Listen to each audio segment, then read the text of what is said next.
It's moving season. Folks are out donating their pre-loved items to St. Vinny's. So it's also a prime time to thrift that affordable furniture and clothing. And speaking of donating, did you know that Vinny's does free at-home pickups across Dane County? Pack up your items, give them a call, and they'll pick up your goods for free. If you have bulky furniture like tables and couches, y'all, skip the landfill. Give your goods a second life. And when you support St. Vinny's, you support families in need in Dane County. To schedule a home pickup, visit the website svdpmadison.org/home-pickups.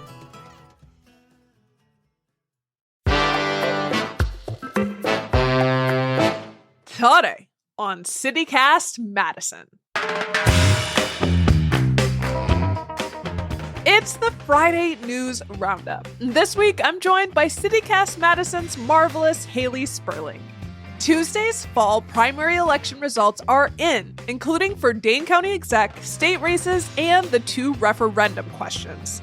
Celebrations are on this weekend for Outreach Pride Fest, Eakin Park Fest, and Black Business Month. And the state wants you to help identify rare plants. It's Friday, August 16th. I'm Bianca Martin, and here's what Madison's talking about.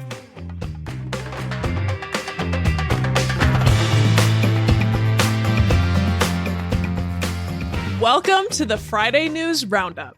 Ballots are in. We've got results this week from a historic fall partisan primary. And, we're feeling civic and recognizing that we're in the last couple weeks of summer. JK, we're going to ignore that. All right, joining me today is the leader of this here podcast, Haley Sperling. How are you, Haley? Hi, Bianca. I'm so good. So ready to talk about politics and civic involvement. And I am kicking us off this week. You and I will both be talking about the primary results. Woo. And you know what? I am sort of having a brat summer, but and I'm saying brat. In Wisconsin, it's technically a brat summer. Yes. I saw Governor Evers lean into that, and I was like, he thought of it at the same time I did, and good for him / his team. So who's having a brat summer? Wisconsin voters. Brat summer is a good thing, by the way. Popularized by pop icon Charlie XCX. It is everything. Voters, this fall partisan primary on Tuesday, y'all, turned out. Gonna quick talk Wisconsin and then talk about our city. So according to the Associated Press, who calls U.S. elections, which I like to call Associated Bless, thank you to the journalists. I love that. Turnout in Wisconsin's election this Tuesday was the highest it's been for a presidential year partisan primary in 60 years, with over 26% of the state's voting age population casting ballots. So in terms of an August primary with a presidential year, this is the highest turnout for the state since 1964. So that's Lyndon B. Johnson and Barry Goldwater times. That's nuts. 1964. I mean, to me, the 60s feels like that was 40 years ago. No, that was like... it was 170. But yeah, so 1964 for this type of race in the August primary. This Tuesday's turnout is like just below the 2022 midterm election when then Lieutenant Governor Mandela Barnes ran for Senate and the competitive Republican governor primary race between Tim Michels and Rebecca Kleefisch, which was just 1% more than what we saw this Tuesday. So let's talk about Madison. We are in Wisconsin. Y'all didn't need me to tell you that. But the AP reported that the city of Madison had a 45% turnout, which is the highest turnout for a fall partisan in the city in at least 40 years. And it might even be longer than that because 40 years is actually the farthest back the clerk's office records go. We smashed it. Crushed it, smashed it, obliterated it. Let's do it again. Let's do it bigger in November. That's all I'm trying to say, right? Like, yes. I love seeing these numbers. Like, people are just really ready to vote. Is it just practice for November? Were they really inspired by the issues? I mean, it's a primary. It's kind of crazy that we're seeing these numbers. It's training voter calisthenics. Literally. This is what we call like an active warm-up. You're doing you're doing your slow squats and whatnot to get ready for like the big explosive, like sprints or whatever that we're gonna end up doing in November. I don't know. I'm not an athlete. That metaphor needs to end. Well, no, it doesn't need to end, because I've been thinking about like, what is it that made this such a high voter turnout? Like, I did consider the Olympics. People are feeling national pride. Fair. People are really feeling proud, maybe, for the country. It's your civic duty. I don't know. Or there are a lot of other factors like inflation and housing costs and foreign policy flubs. Flub is like, oh my God, that is like an interesting way to put foreign policy issues right now with Gaza. So there are a ton of factors for this high turnout. Nonetheless, CityCast Madison is team voting. So yay! Did you have a good time at your polling place? I had a great time at my polling place. I always have a good time at my polling place. No, my polling place actually got moved. I think like last year it was moved from one church down the street to another church down the street. Yep. Which is how it goes. But it's actually better for me because the new one has a better parking situation. And I saw a lot of people, like it was like a really steady flow of people going in and out. I saw some folks returning absentee ballots. That was awesome. I saw some folks registering to vote. Don't forget that Wisconsin has same day voter registration as long as you bring the right documents.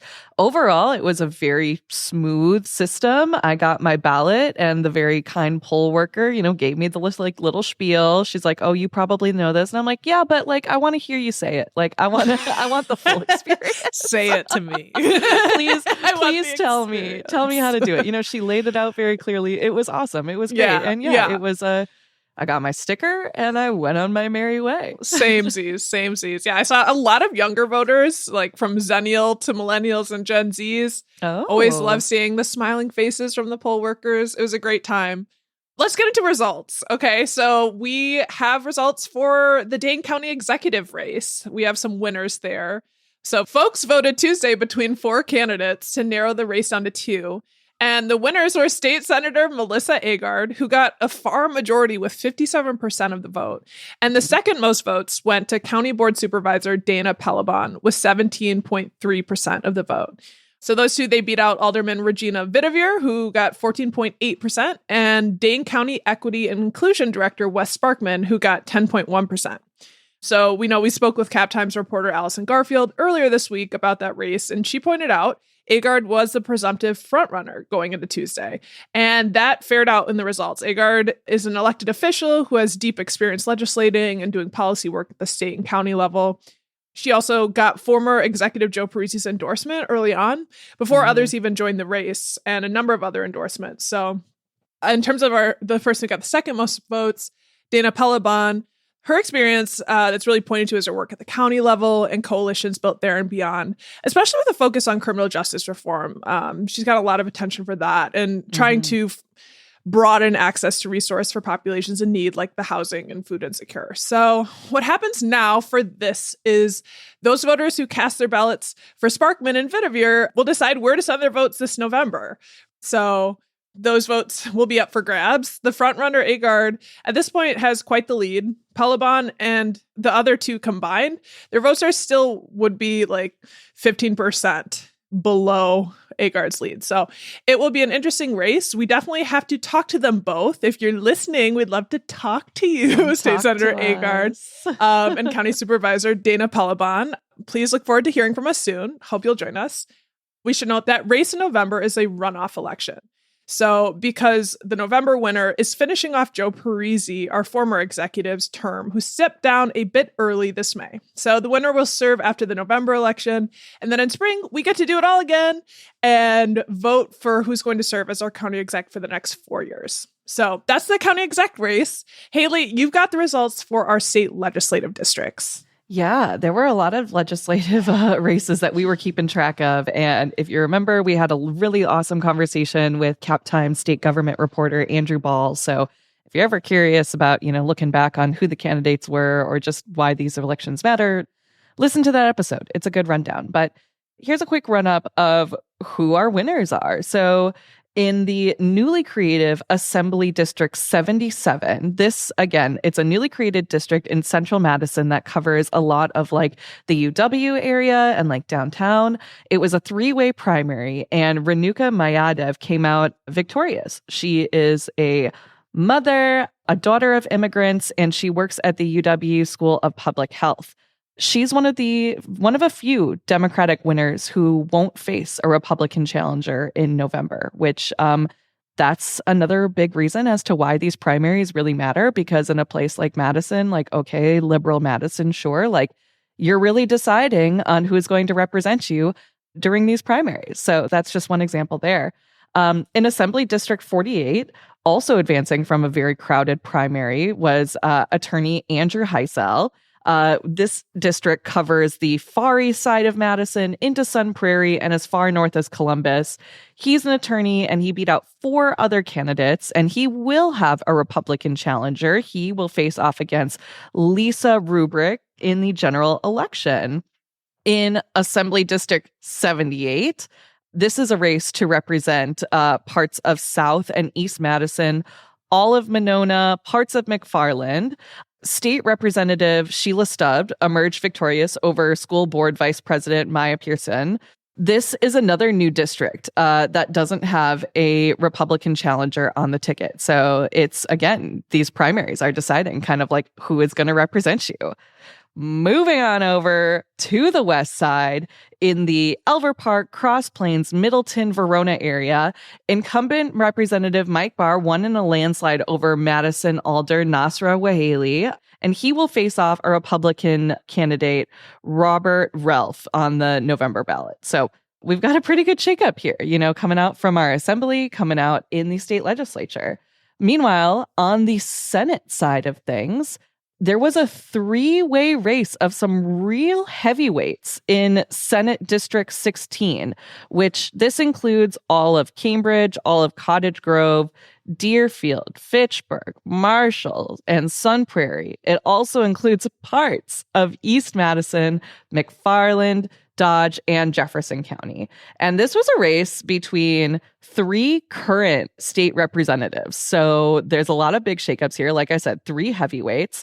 And ultimately, Representative Ratcliffe garnered more votes than State Representative Jimmy Anderson of Fitchburg and Samba Balde of Madison.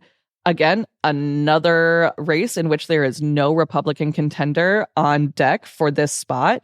This Senate district is a reliably blue seat, which was formerly held by State Senator Melissa Agard, who, as you just mentioned, Bianca, is one of our frontrunners for Dane County Executive here. So the long story short is there is a lot of change happening in the Assembly and Senate. And, we talked with Andrew about the new maps and like how they'll affect the election. We'll kind of have to wait to see how that plays out in November. The primaries is not necessarily, I feel like, as a big indicator of the map drawings, but like the actual November election, we'll kind of like see what happens. Will Republicans come out? Will the Democrats come in? We'll see.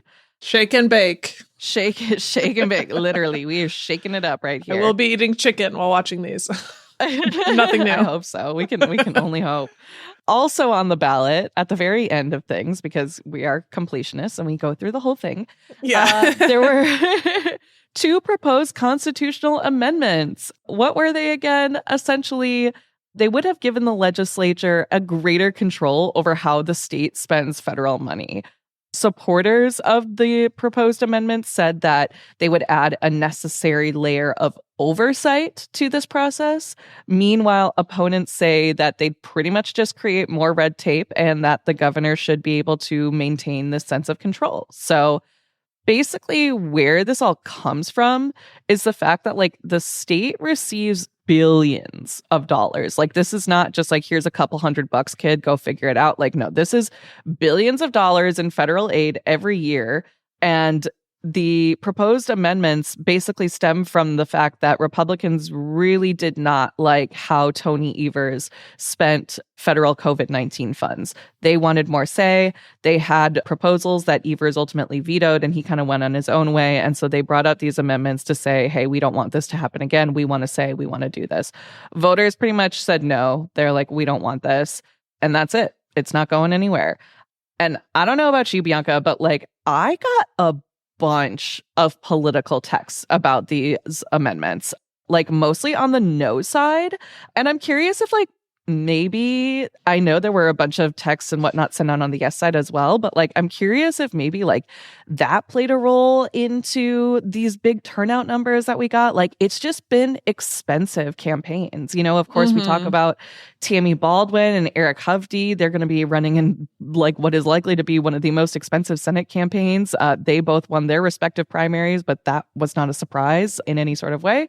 So I don't know. Are we just like getting bombarded with these go vote texts? Is that what's getting people out? I don't remember getting tons of texts, but I actually got mailers, and I definitely saw stuff online that there was a lot of campaigning for around these amendments, which was kind of new. And we know last time we had 2 yeses for the constitutional amendment. So yeah, it seems like the campaigning certainly worked for sure. Yeah, it's interesting. We'll see. I mean, this there one, you go. it's a no, and that's kind of it. That's all we got with that. It's a no. It's a no for me, dog. Okay, and that's not my endorsement. That is a quote from an American Idol host that we love. All right, that is our fall partisan primary results lowdown. Let's take a quick break before getting into more stories.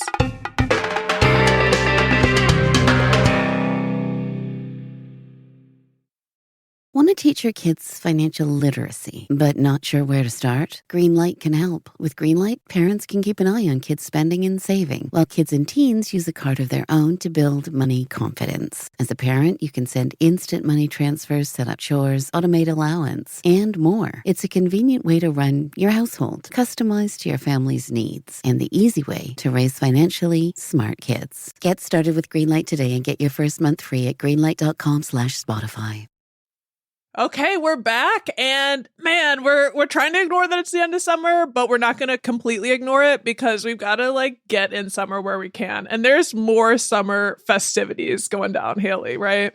There's so many more summer festivities. You know, we're like midway through August, but there's still so much more to come.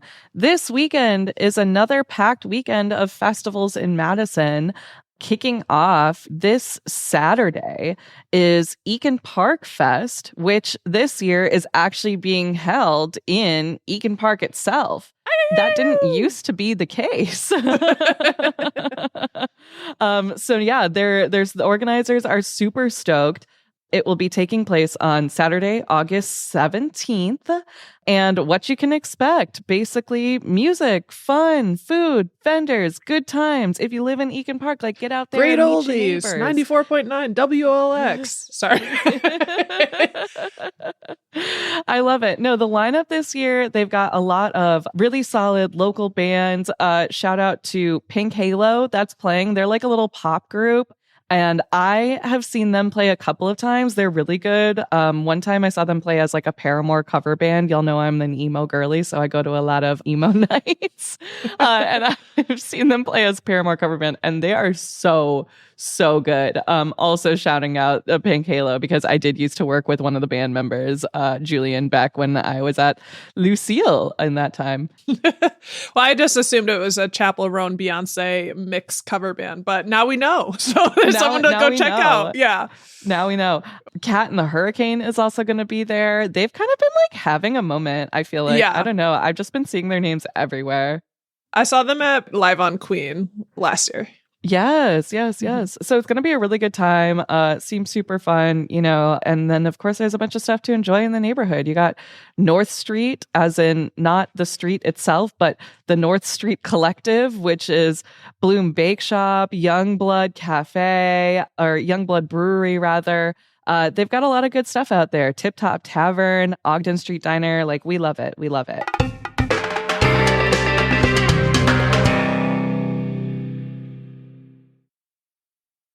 On Sunday, from 1 to 6 p.m. at Warner Park, Outreach will be hosting its 6th annual Magic Pride Festival in Madison. So it's super awesome. It includes a stage with local LGBTQ plus performers. There's going to be a bunch of vendors, and it's going to be a good time with food and activities and beverages for families and everyone. So, break out all your rainbow pride gear.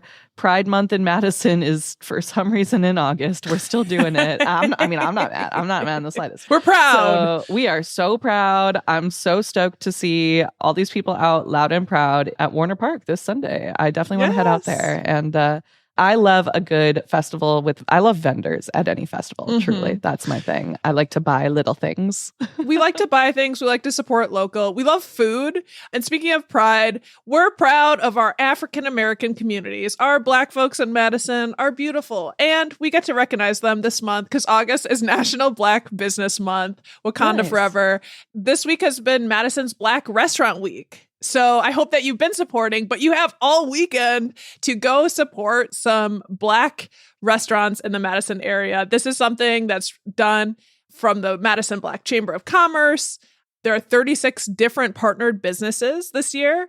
Madison 365 had a great write-up that covers a bunch of the different restaurants. So we'll be sure to link that in our show notes if you want to check out who's on deck for Black Restaurant Week. A few of them: Artemis Provisions, House of Flavas, Just Veggies, Les Delices de Agua, Maria's Soul Food, Propa Jerk and Barbecue, Cafe Costa Rica, Woo's Food for Soul. Hey, I had to give you some examples because there are a lot of good places, and that's just the tip of that one. So if you want to support Black, that's a good way. Another event I saw on Madison 365 that seems really fun, like if you're over on the South Side, it is the 4th annual Juju's Block Party at Penn Park. That's over by the Lion Energy Center.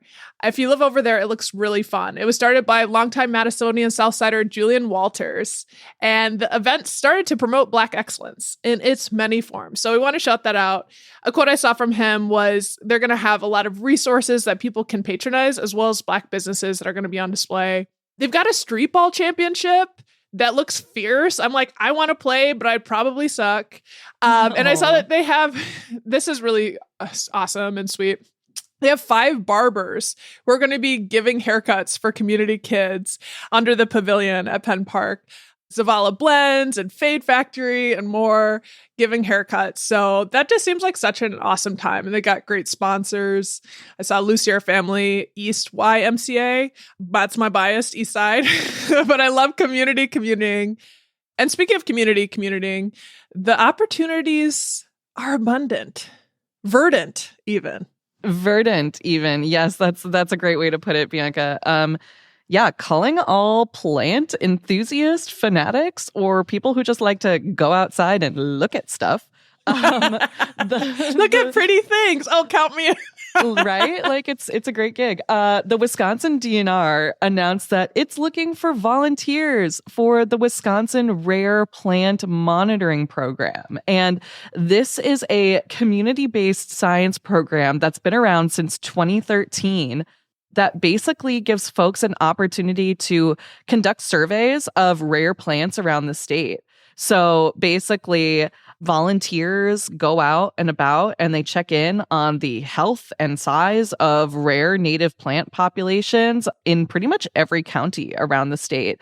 Back in 2023, more than 50 volunteers submitted almost 200 reports of rare plants, including 31 populations in areas of Wisconsin that hadn't been documented before. So if you want to be an explorer, if you want to get out in nature, this is a great opportunity for volunteering. We know folks out there love volunteering. So, if you're looking to touch grass, quite literally, this is a great opportunity for you. And we will be throwing a link to this in our show notes as well. That sounds so fun. It's like I feel like you could brag about that at like a happy hour. Just like, I help Wisconsin. Just out here monitoring my rare plants. Yes. Yeah. It's an assignment from the state, state of Wisconsin. Yes, I love it.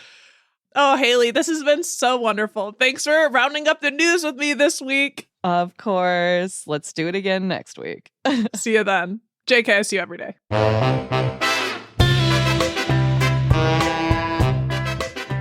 That's all for today here on CityCast Madison.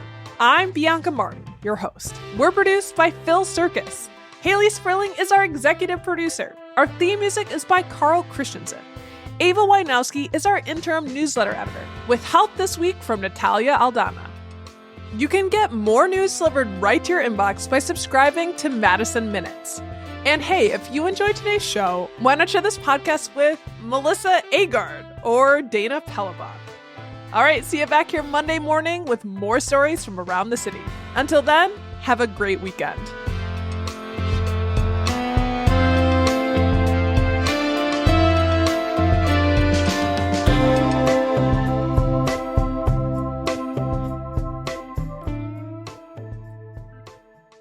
Blessed. We are blessed. Now I have an iced coffee. Can I get any more millennial? I'm sorry, I need to take a drink. Millennials need their coffee or else we won't function.